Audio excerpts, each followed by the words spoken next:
Vinimos a dejar el mundo mejor de como lo encontramos. Y para hacerlo, debiéramos tener presente la premisa de Gandhi que dijo, si la causa es justa, los medios para defenderla también deben ser justos. Como activista lesbiana he tocado tambor en la calle. He ido a foros, manifestaciones y debates de toda índole. Como lesbiana, mamá y activista, he escuchado afirmaciones infames acerca del supuesto peligro que representamos los homosexuales para los niños y las niñas. También he oído afirmaciones insultantes y denigrantes sobre mi orientación sexual. Casi nunca me han agredido físicamente y cuando lo hicieron solamente me arrojaron algún objeto o me escupieron en la calle. Enamorada y también como activista, luché porque el matrimonio igualitario fuera una realidad en Colombia y me casé. También escribí un libro, ya lo les contaron, que se llama No somos etcétera, y hoy en día estoy resuelta a convertirme en comediante.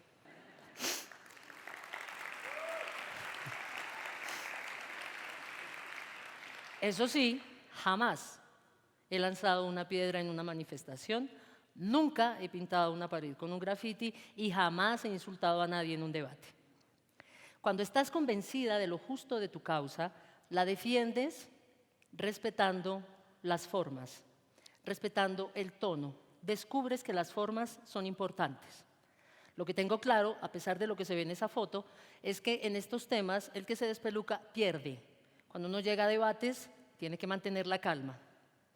La gente a veces se despista conmigo porque cambio de lenguaje, de pinta, me pinto el pelo, lo dejo más largo, me pongo balacas, no me pongo balacas, me calveo. Y efectivamente, lo que me interesa que quede claro es que yo cambio de pinta, pero no de criterio. Ese lo tengo igual. Y es claro, sin ninguna duda, que a mí me gusta sentirme distinta y construirme distinta. Lo que de ninguna manera me gusta es que me hagan sentir distinta. Y muchas veces me han hecho sentir distinta. Y además me han dicho que por ser distinta, mis derechos no son iguales a los de los demás, que tengo menos derechos que el resto. Y es un hecho que sí, soy distinta. Y además entiendo perfectamente que represento un cambio en una cultura que supone que todas las personas somos heterosexuales. Pero resulta que el cambio es esencial al ser humano. Es una característica de nuestro ADN más profundo, el cambio. Porque nosotros los seres humanos aprendemos, modificamos los preconceptos y en consecuencia cambiamos. El activismo viene a tratar de mejorar el mundo, viene a tratar de buscar unas condiciones más adecuadas de las que encontramos cuando llegamos a este planeta o de las que nos tocaron cuando empezamos a vivir la realidad que vivimos. Y en ese sentido, encontramos que frente a una situación que no es justa, actuamos, funcionamos, transformamos. Y esa transformación nos permite ayudar a transformar el mundo. Esa transformación nos permite dejar un lugar distinto del que encontramos cuando llegamos a este planeta. Lo que busca entonces el activismo es un cambio. Y ese cambio parte del hecho de asumir que estamos en permanente movimiento, que estamos aprendiendo, que estamos cambiando y que en ese proceso es muy enriquecedor reconocer que el otro también está cambiando. Y eventualmente puede no estar en la misma etapa en la que nosotros estamos. Pero eso no significa que no tratemos de transformar el mundo. Y eso fundamentalmente es involucrarse, moverse por algo. A todos, a ustedes y a mí, a todos nos enseñaron a discriminar, a rechazar, a poner al margen al que es distinto. Tenemos una preconcepción o un prejuicio o una idea preconcebida acerca de algo o de alguien y esa idea se transforma a partir de una experiencia humana con otra persona que pertenece a ese grupo. Es lo que le pasa a la gente que es homofóbica hasta que descubre que su hijo es homosexual. Hasta ahí les llega la homofobia, porque entienden lo que están haciendo. Y esa experiencia con lo humano en el otro es un cambio, y es un cambio que desde el activismo tratamos de mejorar. ¿Cómo fue que llegamos a esto? ¿Cómo fue que llegamos a aceptar generalizadamente que tengamos una gente al margen? ¿Cómo fue que terminamos creyendo que efectivamente hay gente que está en el otro lado, por fuera, que no tiene derechos, que funcione allá, que no la quiero ver? Y sobre todo, ¿por qué toleramos los discursos de gente que quiere excluir a otra gente? Y peor todavía, votamos por ellos. ¿Qué fue lo que hizo que termináramos en estas lógicas de exclusión del que es distinto, cuando esencialmente todas y todos aquí somos distintos del resto? Lo que nos hace iguales es que cada una y cada uno de nosotros es diferente, es distinto. Y frente al hecho de que hay alguien diferente, yo puedo tomar varias posiciones. Una es: hago hasta lo imposible por mantenerlo allá al margen. Lo que sea necesario porque se mantenga afuera. Esa es una posibilidad. La otra posibilidad es: me siento cómodamente a esperar a que la norma, la ley, me diga que sí le puedo hablar al excluido o que sí lo puedo reconocer. Esa es otra posibilidad: esperar el cambio de la norma cómodamente sentados a ver si de pronto sí lo puedo reconocer o no. Pero hay otra opción, y es reconocer al otro en toda su diversidad, en todas sus posibilidades. Reconocer que el otro es distinto, y de esa manera yo aporto al cambio. Y una cosa súper importante: hago que este además sea un momento histórico mejor, que este sea un país más chévere, que este sea un planeta mucho más incluyente y que la vida de esa persona sea mucho más feliz. Para ser activista hay que involucrarse, hay que creer profundamente que vale la pena trabajar por algo o por alguien. Hay que tener la convicción profunda de que vale la pena. Y ojo con esto: valer la pena tiene dos acepciones. Una es: valió el sufrimiento, el sacrificio o el dolor. Esa es una definición de pena. La otra es: valió el esfuerzo, la energía, la pasión que le puse a ese ejercicio. Lindo eso. ¿Se pueden imaginar eso? Vale la pena. Y sobre todo, valgo la pena. He valido la pena de alguien más. Estoy aquí porque alguien se esforzó en que valiera la pena mi existencia. Y entonces, como un acto mínimo de reciprocidad, lo que debería hacer es involucrarme para hacer mejor la vida de alguien más, como un acto de reciprocidad. Y ese es el sentido ético que tiene el activismo. Entonces, así es como el activismo adquiere su dimensión. No tiene sentido si no está conectado con el otro. No tiene sentido si no reconoce al otro. Sobre todo no tiene sentido si no trabaja por el bienestar del otro. Entonces, yo no puedo decir que soy activista en contra de los derechos de los homosexuales. Esos, damas y caballeros, se llaman homofóbicos. Por mucho que antes de empezar cualquiera de esas afirmaciones que hacen digan: yo homofóbico, no, yo no soy homofóbico.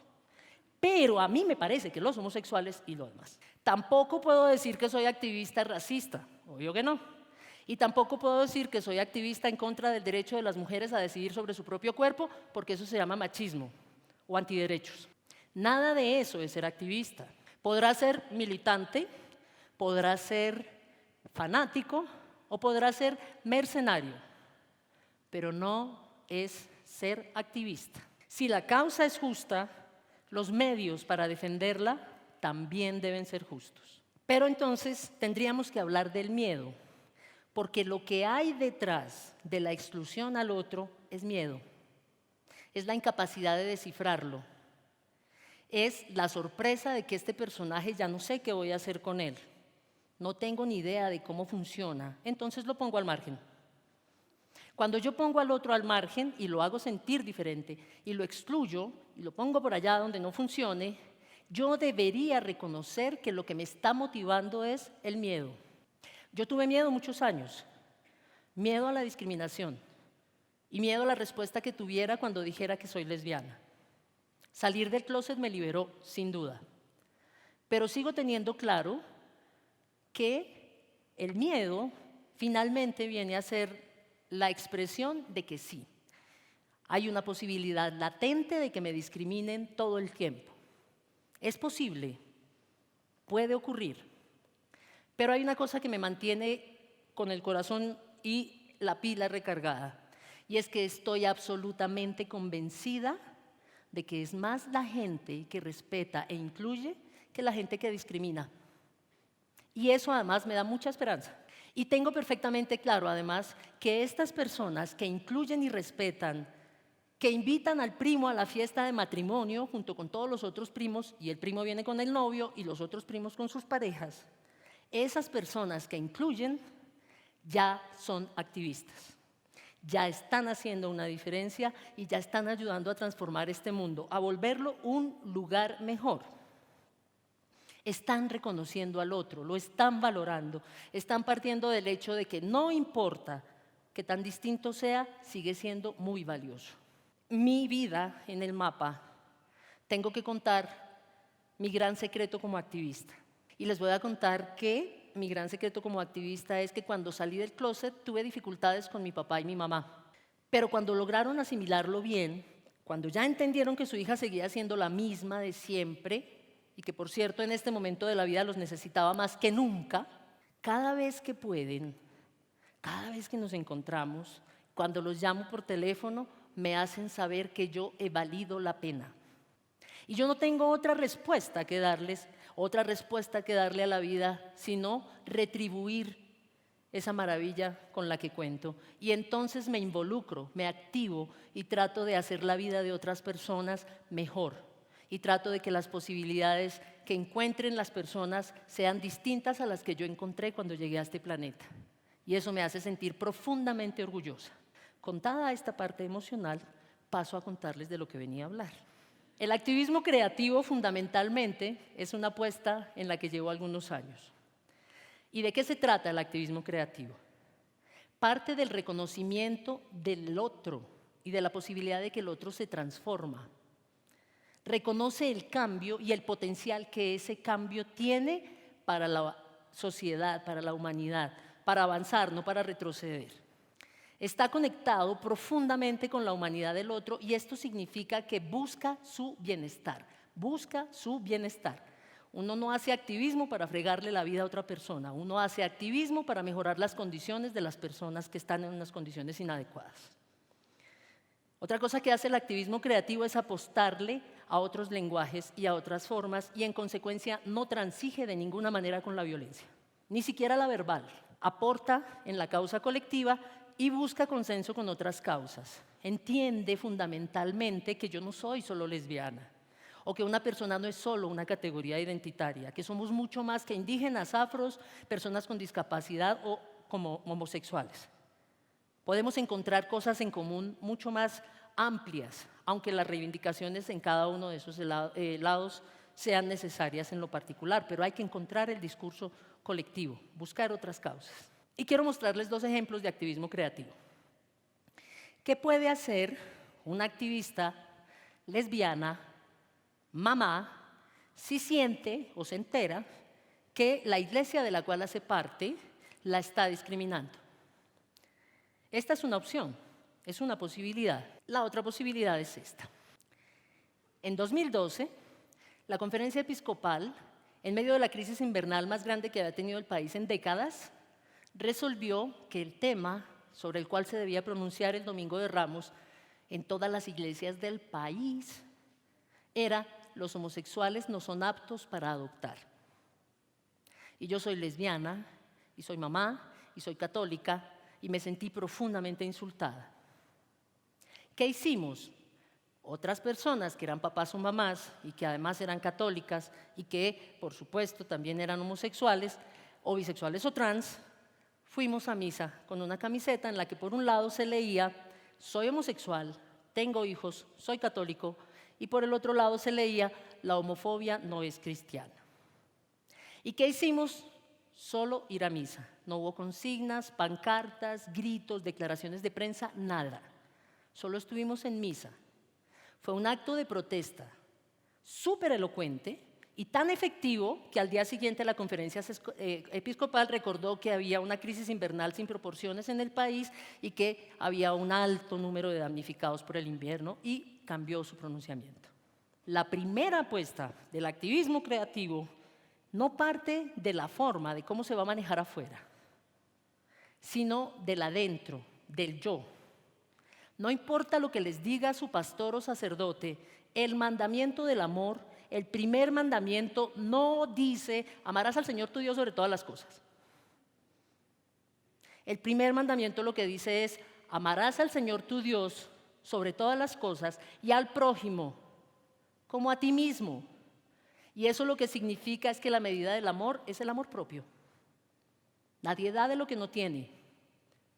Y en ese sentido, mi apuesta con el activismo creativo también es invitar a la gente a entender que somos distintos y que además tenemos derecho a ser distintos y que el hecho de ser distintos no nos hace menos valiosos. Les propongo entonces que esa sea la primera etapa, el primer paso de un activismo creativo: aceptarse, quererse, dignificarse y entender que no importa lo distinta que yo sea, soy valiosísima y tengo derecho a existir y además a existir, a ser feliz y sobre todo a construirme a partir de la felicidad. Y esa apuesta de la felicidad individual es central, neurálgica en el activismo creativo. Por eso, damas y caballeros, les dejo con esta invitación. Traten siempre de ser felices y háganlo en venganza. Muchas gracias.